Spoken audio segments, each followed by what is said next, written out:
Capítulo 9. Suplante a si mesmo. O fardo da arrogância. Por amor do seu nome. Salmos 23, 3. A humildade é, de certo modo, uma virtude enganosa. Às vezes, você pensa que a possui e não possui, ou acha que não a tem e tem. Já ouviu a história do menino que recebeu o distintivo de o mais humilde e este lhe foi tirado porque ele ousou? Algo semelhante aconteceu-me outro dia mesmo.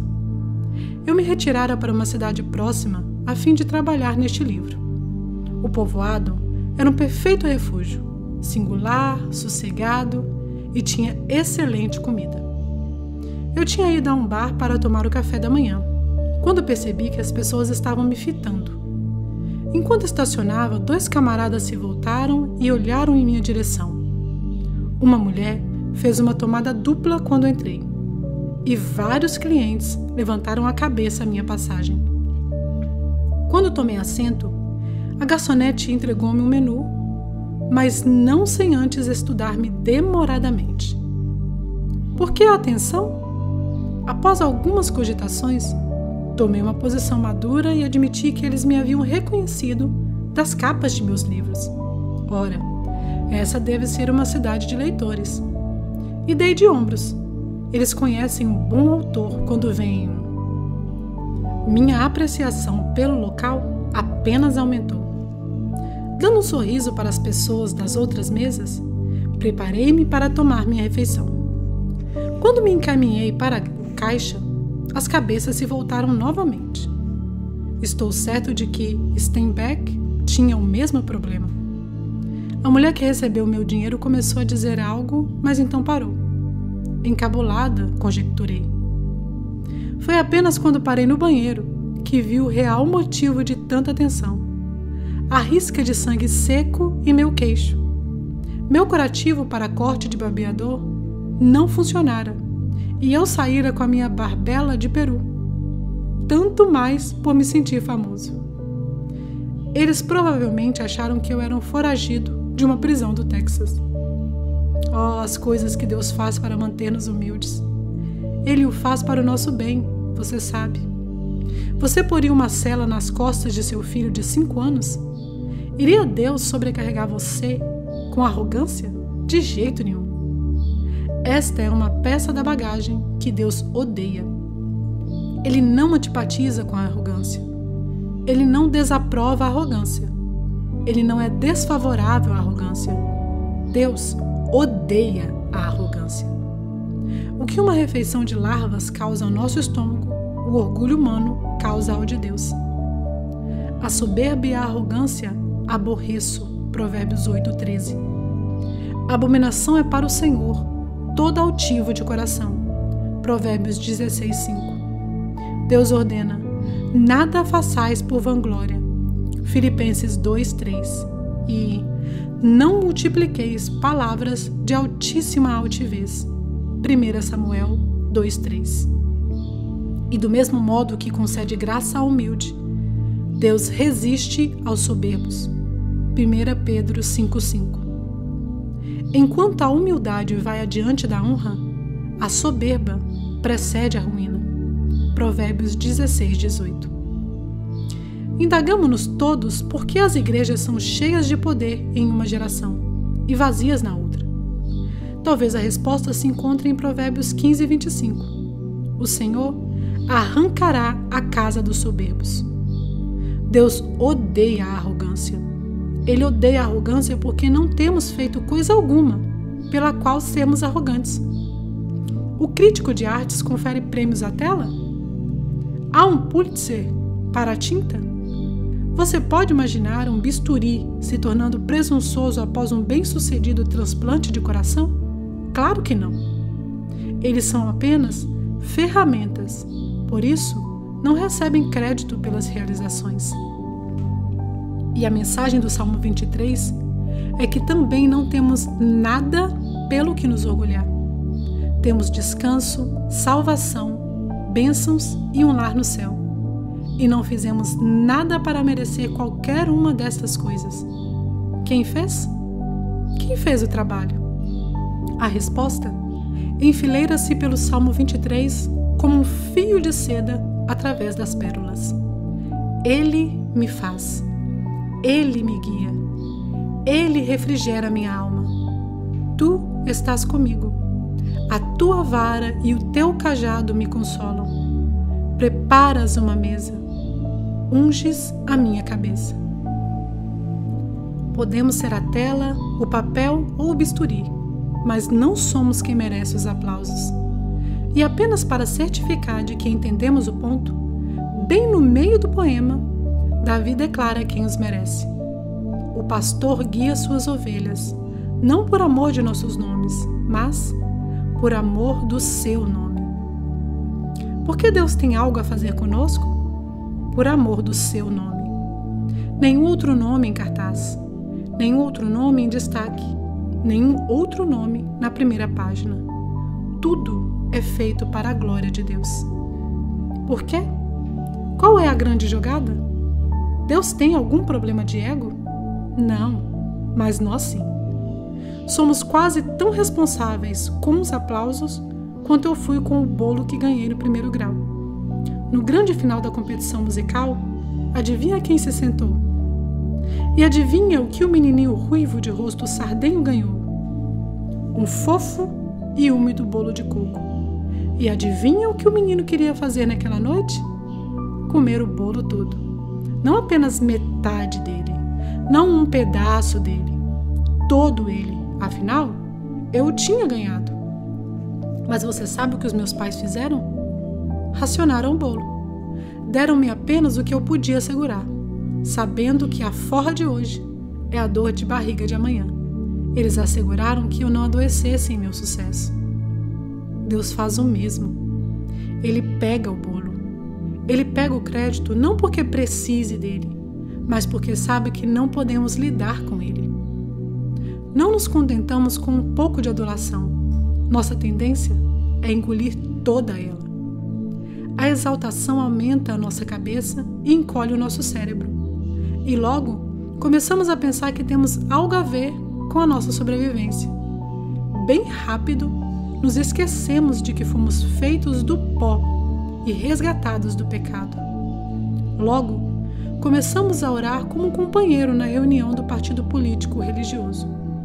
Deus, obrigada porque no mundo há pessoas como eu. O homem da esquina carece de assistência social, eu não. A prostituta da rua tem AIDS, eu não. O bêbado no bar necessita de álcool, eu não. A convenção dos gays precisa de moralidade, eu não. Te agradeço porque no mundo há pessoas como eu. Afortunadamente, havia um homem na mesma reunião que desviara todo o aplauso. Contrito demais até para levantar os olhos ao céu, ele curvou-se e orou. Deus, tenha misericórdia de mim, pecador. Como meu irmão depende da previdência social, eu dependo da tua graça. Como a minha irmã com AIDS, estou infectado com enganos. Como meu irmão que bebe, preciso de algo que alivie a dor. E assim como tu amas e dás direção a alguém, concede-me o mesmo. Tenha misericórdia de mim, pecador. Após contar uma história semelhante a esta, Jesus declarou: digo-vos que este desceu justificado para a sua casa, e não aquele. Porque qualquer que assim se exalta, será humilhado, e qualquer que a si mesmo se humilha, será exaltado. Lucas 18:14. Com a mesma intensidade com que odeia a arrogância, Deus ama a humildade. O mesmo Jesus que disse, sou manso e humilde de coração, Mateus 11:29, ama aqueles que são mansos e humildes de coração. Ainda que o Senhor é excelso, atenta para o humilde, Salmo 138:6. Deus afirmou, habito com o contrito e abatido, Isaías 57:15.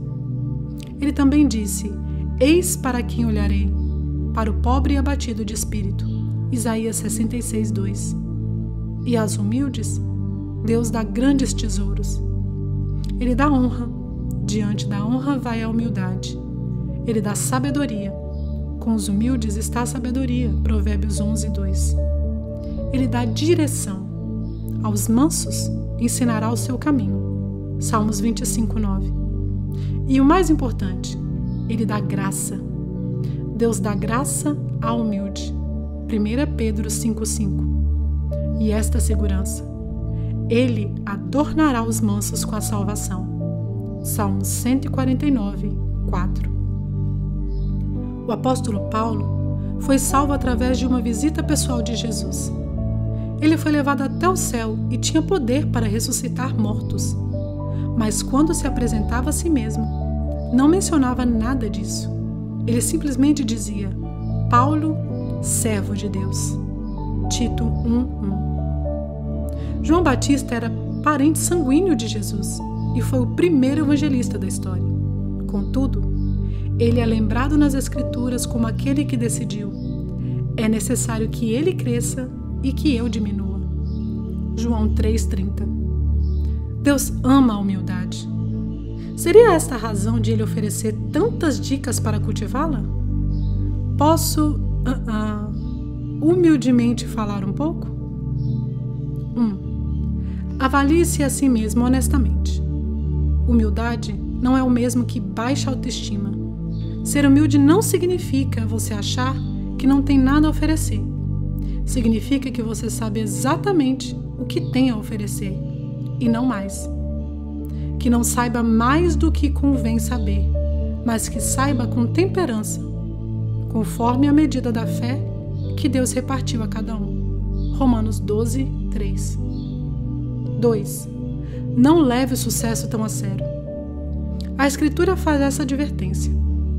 E se acrescentar a prata e o ouro, e se multiplicar tudo quanto tens, não se eleve o teu coração e te esqueças do teu Deus. Deuteronômio 8, 13 e 14. Neutralize este orgulho com a lembrança da brevidade da vida e da fragilidade da riqueza. Considere o seu sucesso e conte o seu dinheiro num cemitério. E lembre-se que nenhum dos dois será enterrado com você. Como saiu do ventre de sua mãe, assim não voltará. Indo-se como veio, e nada tomará do seu trabalho que possa levar na sua mão. Eclesiastes 5,15. Vi um lembrete desses no cemitério. Estacionado perto da entrada estava um belo barco de recreação com a placa: vende-se. Você ficaria admirado se o pescador compreendesse que não poderia levá-lo com ele. 3. Celebre a importância dos outros.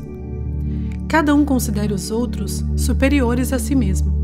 Filipenses 2:3. O colunista Rick Haley deu aos atletas profissionais novatos o seguinte conselho: pare de bater no peito.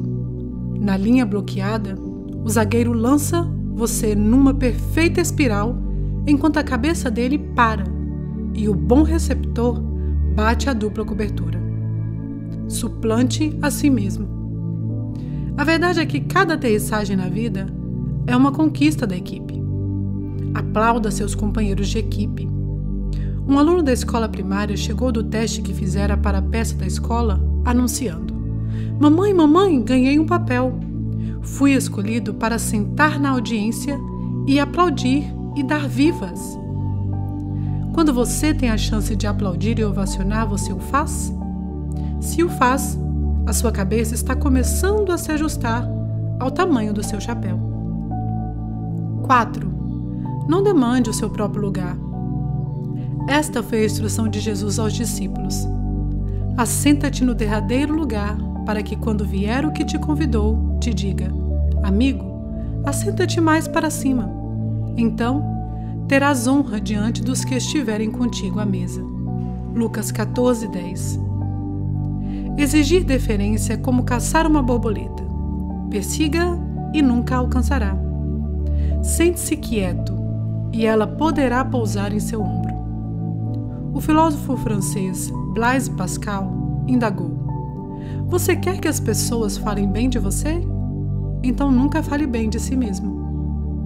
Talvez seja o que a Bíblia diz: louve-te o estranho e não a tua boca. Provérbios 27:2. 5.